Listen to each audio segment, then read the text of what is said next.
Rafael, psicólogo, e eu não sei. Só Amy sabe. De onde vem isso, hein? Eu só vejo nos comentários. Alguém me explica, por favor. Aí a resposta, né? Só Amy sabe. Plot twist. Hoje vamos refletir sobre Ymir Fritz. Tem spoiler do anime, não tem do mangá. Vamos lá. Bom, as atitudes dessa personagem deixaram quem viu o capítulo 123 e o episódio 21 da quarta temporada se perguntando por quê. Eu vou trazer alguns pontos que poderiam explicar esse comportamento dela na nossa sociedade atual. O que se passou na mente do Isayama quando ele fez essa personagem e o plot da história dela. Não dá pra saber. Talvez ele só colocou aquilo por colocar mesmo. Que eu não acredito, não é possível, né? Alguém criou uma história tão complexa, simplesmente, vou colocar isso aqui. Aí na hora, ele só fez isso mesmo, né? Sim, ela era uma escrava, mas do que ela era escrava? Existia duas visões distintas do que era Ymir. Por dentro das muralhas, Ymir era até tratada como uma garota gentil, às vezes também como uma deusa, alguém pra ser venerada. Já na visão dos marleyanos, ela era o próprio demônio. E nenhum dos dois definia perfeitamente o que é essa personagem. Ela não era nenhuma coisa, nem outra, e ela não queria ser nenhuma dessas duas coisas. Ymir era escrava de um desejo puro de querer ser aceita. E geralmente pessoas assim sentem que não tem muito valor. Não que ela não tinha, mas ela sentia que não tinha. Autoestima. Ela se manifesta em ação ou em inação. Pessoas com autoestima elevada têm taxas mais baixas de transtornos psiquiátricos em comparação com aquelas com baixa autoestima. Indivíduos com alta autoestima são menos afetados por experiências negativas e mostram menos ativação cerebral quando confrontados com estímulos angustiantes. Se tem uma época pior do que a época que foi gravado.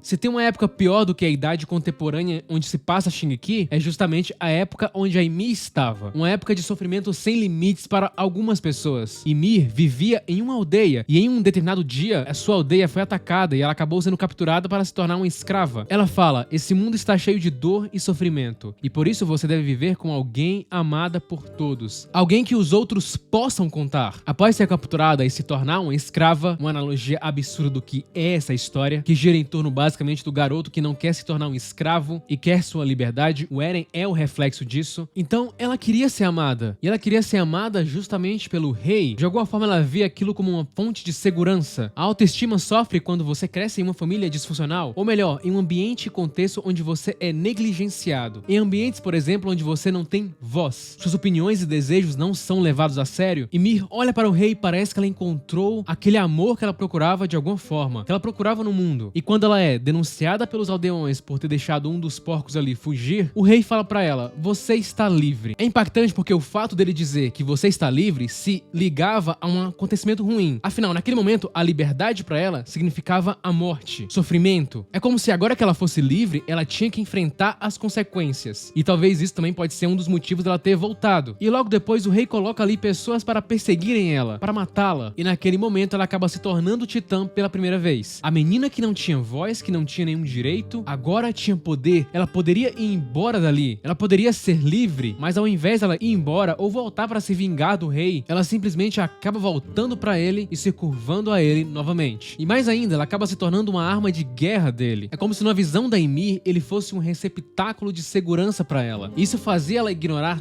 tudo o que ele era. O professor de neurociência Mark Leary fala da teoria sociométrica, que expande essa ideia sugerindo que a autoestima é um indicador crucial da aceitação social. Estar com baixa autoestima é um aviso, indica que o indivíduo corre risco de exclusão social e deve reparar as relações sociais. Portanto, a autoestima é como se fosse a sede, que exige um comportamento específico para remover aquela necessidade. Pessoas que vivem em famílias disfuncionais, por exemplo, costumam sofrer essa baixa autoestima. Famílias disfuncionais têm limites disfuncionais que são transmitidos através do comportamento e do exemplo dos pais. Por exemplo, se os pais são controladores, invasivos, desrespeitosos, usam seus filhos para suas próprias necessidades ou projetam sentimentos sobre eles, isso consequentemente prejudica a autoestima de uma criança. Porque ter autoestima é basicamente ter confiança no seu valor como ser humano. A baixa autoestima é justamente quando você não tem esse valor. E isso é o que acontece com a Ymir. Isso consequentemente pode levar alguém a ficar aquém de sua capacidade. E assim como no caso da Ymir, tolerar situações abusivas. Vem muito da questão de procurarmos no outro aquilo que não temos. Então, se eu tenho insegurança sobre o mundo, se eu tenho insegurança alta, eu posso procurar alguém que me dê essa segurança. Normal. Só que aí, dependendo, pode ocorrer aí uma relação desequilibrada. Um dos lados é desvalorizado, a pessoa nessa situação pode achar que o outro é maior que si mesmo. No caso da Ymir, é como se ela se sentisse grata pelo simples fato de estar com ele, mesmo ele não demonstrando nenhum sinal de que ela era importante pra ele também. E o que acaba se conectando arrebentando com uma grande teoria que existe sobre ela, sobre o comportamento dela, a Síndrome de Estocolmo. O criminologista e psiquiatra Niels Beirot originalmente cunhou o termo Síndrome de Estocolmo para explicar as consequências de um assalto a banco em Estocolmo, na Suécia, em 1973. Jan Erik Olsson tentou roubar o banco de Norrmalmstorg. Durante o assalto, Olsson fez 4 reféns e colocou eles no banco de trás do carro. E após a libertação dos reféns, as autoridades tinham descoberto ali que os reféns tinham desenvolvido fortes traços emocionais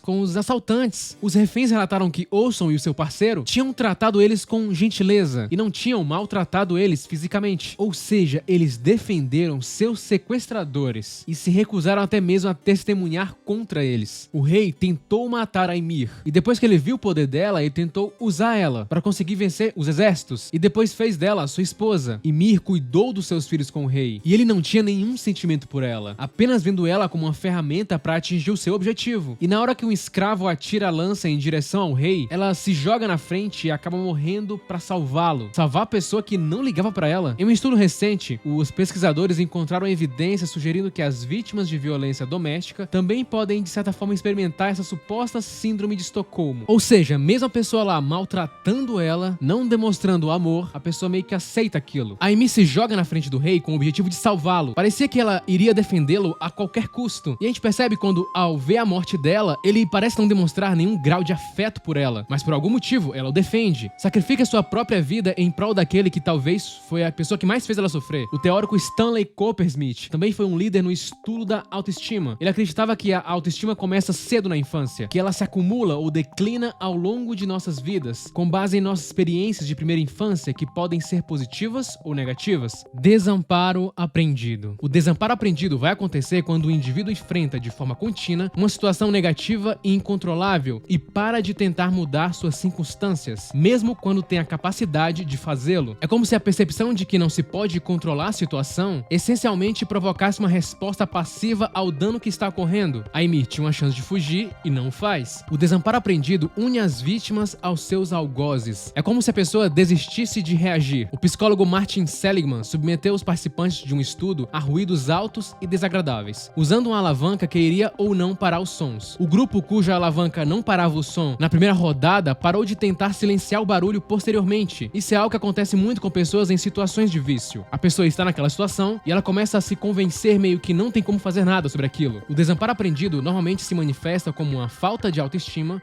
baixa motivação, falta de persistência e a convicção de ser inepto. É como se a vida te ensinasse que você é ineficaz e que seus comportamentos não têm nenhum efeito sobre o que acontece em sua vida. E isso parece acontecer claramente com a Ymir. Mesmo quando ela tem a chance de mudar a situação dela, ela simplesmente não faz nada. Nosso senso de valor influencia nossa carreira, nossos relacionamentos e, consequentemente, nosso bem-estar. Todos nós somos afetados pelo que devemos fazer, coisas que nos dizem que devemos fazer. Tente desafiar esses pensamentos de que eu deveria fazer isso. Se pergunte de onde eles vêm. Na maioria das vezes, eles não refletem a realidade. Como no caso da Ymir, ela deveria voltar e continuar servindo o rei? Será mesmo que ela precisava? Ela estava usando uma circunstância antiga para explicar uma situação nova. Não fazia sentido. E aí, mais uma vez, o Eren gera impacto em outro personagem da história. Quando o Eren encontra a Ymir, para convencê-la, ele trata ela como igual. Ela que após ter sido transformada em escrava, viveu uma vida servindo à vontade dos outros, mesmo quando ela tinha poder. Ymir era uma prisioneira, e naquele momento era como se ela tivesse soltado de suas correntes, literalmente, já que pela primeira vez ela sentia que poderia escolher, não no sentido de escrava, mas sim pelo fato de estar presa à relação dela com o rei, aquele pensamento que ela precisava agradar, que ela precisava sentir amada por ele em específico. De acordo com pesquisas feitas por Morris Rosenberg e Timothy Owens, pessoas que lutam com a baixa autoestima também tendem a ser hipersensíveis ao mundo ao seu redor, ou seja, sendo bastante impactadas pelos acontecimentos. Para convencê-la, Eren não ordenou ela nada, diferentemente do Zeke, que exige que ela faça o que ele quer. O Eren simplesmente pediu a ajuda dela. E ele fala: você não é uma deusa, você não é uma escrava, você é apenas uma humana. E Ymir se liberta e naquele momento ela sente uma enorme raiva, uma raiva que ela guardou por tanto tempo. Do que adiantava Ymir ter todo aquele poder se ela não tinha vontades, se ela não tinha noção basicamente do que ela poderia fazer? Do que adianta ter o poder para escolher o seu próprio destino, mas não saber que isso é possível? Por isso a importância da autoestima saudável. Afinal, se você realmente colocar um pequeno valor sobre si mesmo, tenha certeza de que não vai ser o mundo que vai aumentar o seu preço. Curta, se inscreva, compartilhe. é apenas o começo.